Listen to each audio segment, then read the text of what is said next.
Quand on part sur une création, on sait que les taux de survie à 3 ans sont de l'ordre de 50%. Alors créer ou reprendre, c'est une question que tout entrepreneur en devenir doit se poser.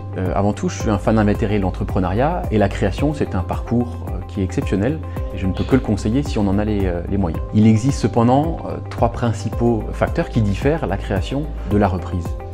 Le premier, et je pense que c'est le plus important, c'est le facteur temps. Quand on va reprendre une entreprise, on va gagner en moyenne 5 ans versus une création parce qu'on aura des clients qui existent tout de suite, on a des fournisseurs qui sont en place, on a un fonctionnement global qui nous permet de construire sur un bloc qui fonctionne. Le deuxième, c'est une question de risque. Pourquoi de risque? Parce que quand on part sur une création, on sait que les taux de survie à 3 ans sont de l'ordre de 50%.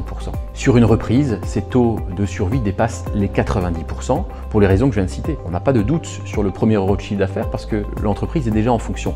L'entreprise est déjà rodée, elle a déjà son organisation en interne qui lui permet de générer de la valeur. Le troisième facteur, c'est une question de moyens. Quand on reprend une entreprise, il faut certes mobiliser un peu plus de fonds propres, sur la majorité en tout cas des reprises d'entreprise, versus une création qui peut parfois se faire avec un ordinateur et un téléphone. En ce sens, la reprise est limitative, cependant c'est pour ça qu'elle apporte aussi de la sécurité.